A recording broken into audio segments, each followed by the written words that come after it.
بسم اللہ الرحمن الرحیم وَلَنَبْلُوَنَّكُمْ بِشَيْءٍ مِّنَ الْخَوْفِ وَالْجُوعِ وَنَقْصٍ مِّنَ الْأَمْوَالِ وَالْأَنفُسِ وَالثَّمَرَاتِ وَبَشِّرِ الصَّابِرِينَ۔ اور دیکھو ہم تمہیں آزمائیں گے، وَلَنَبْلُوَنَّكُمْ ہم لازماً آزمائیں گے تمہیں، بِشَيْءٍ مِّنَ الْخَوْفِ خوف کی کیفیت طاری کر کے، والجوع بھوک فقر اور فاقہ، ونقص من الاموال مالی نقصان، والانفس جانی نقصان، والثمرات اور ثمرات پھلوں اور میووں کا نقصان۔ میرے نزدیک یہاں پر ثمرات کا مفہوم ایک اور بھی ہے۔ ایک تو صاف تھا کھجور کی فصل تیار ہے اور غزوہ تبوک جانے کا حکم مل گیا، کون اتارے گا؟ اور کھجور وقت پر اتری نہیں، برباد ہو جائے گی۔ یہ ہو رہا ہے نا میووں کا نقصان۔ اور میرے نزدیک یہاں یہ بھی ہے، بسا اوقات بہت سی محنتوں کا نتیجہ انسان دیکھتا ہے کہ ضائع چلا گیا، میں نے 10 سال محنت کی، حاصل کوئی نہیں نکلا۔ یہ ثمرات کیا ہیں؟ محنتیں، محنتوں کے ثمرات کا ضیاع۔ کوشش آپ نے کی، قسمت کی خوبی دیکھی ہے، ٹوٹی کہاں کمن، 2-4 ہاتھ جب کے لبے بام رہ گئے۔ Be prepared. ایک شاعر کے یہ اشعار ہیں، وہ کمیونسٹ تھا، میں نام بھی نہیں لیتا، لیکن یہ کہ یہ اسی انقلابی، چونکہ ان کا بھی ایک انقلابی نظریہ ہے، انقلابی عمل میں یہ سارے مراحل آتے ہیں۔ کوئی سیٹ بیک آیا فرض کیجئے، کوئی ناکامی ہو گئی، تو اپنے ساتھیوں کو دل بدھانے کے لیے یہ فصل امیدوں کی ہمدم اس بار بھی غارت جائے گی، سب محنت صبحوں شاموں کی اب کے بھی اکارت جائے گی۔ میرے نزدیک یہ ثمرات کا جو لفظ یہاں آیا ہے، وَنَقْصٍ مِّنَ الْأَمْوَالِ وَالْأَنفُسِ وَالثَّمَرَاتِ، سب محنت صبحوں شاموں کی اب کے بھی اکارت جائے گی۔ دھرتی کے کونوں کھدروں میں پھر اپنے لہو کی کھاد بھرو، پھر مٹی سینچو اشکوں سے، پھر اگلی رت کی فکر کرو، پھر اگلی رت کی فکر کرو، جب پھر ایک بار اجڑنا ہے، ایک فصل پکی تو بھر پایا، تب تک تو یہی کچھ کرنا ہے۔ ایک مقصد ہے سامنے، انقلاب برپا کرنا ہے۔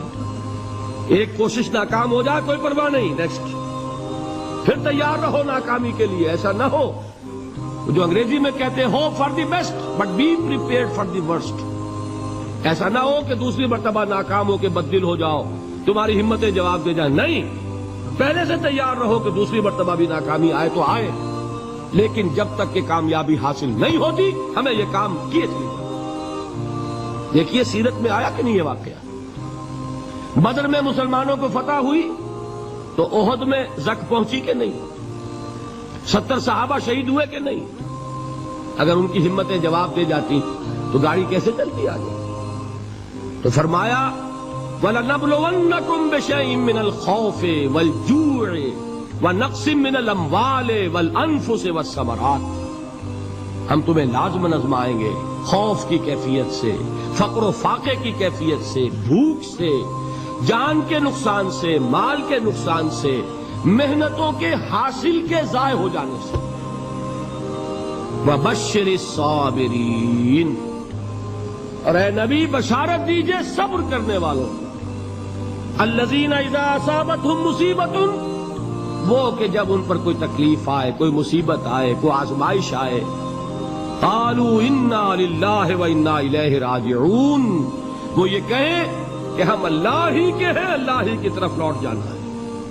یہ وہی انداز ہے جو میں نے فارسی کا شعر سنایا تھا آپ کو کہ سرے تسلیم خم ہے جو مزاج یار میں آئے۔ وہ ہمارا مولا ہے، ہمارا آقا ہے، اگر اسے یہی منظور ہے تو ہمیں بھی یہی منظور ہے۔ میں نے تسلیم و رضا کی بات کی تھی نا، آپ کو کچھ شعر سنائے تھے، ایک شعر اور سنیے، اور یہ کس کا ہے؟ محمد علی جوہر کا۔ ایک مرتبہ جیل گئے، ان کی ایک بیٹی جوان بیمار ہوئی، فوت ہو گئی، باہر چھوڑا انگریز نے، جاؤ بھائی دفن کر دو بیٹی کو۔ دوسری مرتبہ جیل گئے، دوسری جوان بیٹی اسی مرض میں مبتلا ہوئی، اب یہ جیل میں ہے، خبر پہنچی کہ دوسری بیٹی کے اوپر بھی اسی مرض کا حملہ ہوا ہے۔ ایک نظم لکھی ہے جس کا آخری شعر یہ ہے، تیری صحت ہمیں منظور ہے لیکن اس کو نہیں منظور تو پھر ہم کو بھی منظور نہیں۔ یہ ہے، جب تک یہ کیفیت نہ ہو اس میدان میں آدمی ثابت قدم نہیں رہ سکتا کہ میرے رب کو اگر یہ منظور ہے تو یہی مجھے منظور ہے، اور تیری صحت ہمیں چاہیے تو ضرور لیکن ہمارے رب کو منظور نہیں تو ہمیں بھی منظور۔ راضی برضائے رب، وبشر الصابرین الذین اذا اصابتهم مصیبۃ قالوا انا للہ وانا الیہ راجعون۔ نہ شود نصیب دشمن کے شود ہلاک تیغت، سر دوستہ سلامت کے تو خنجر آسمان۔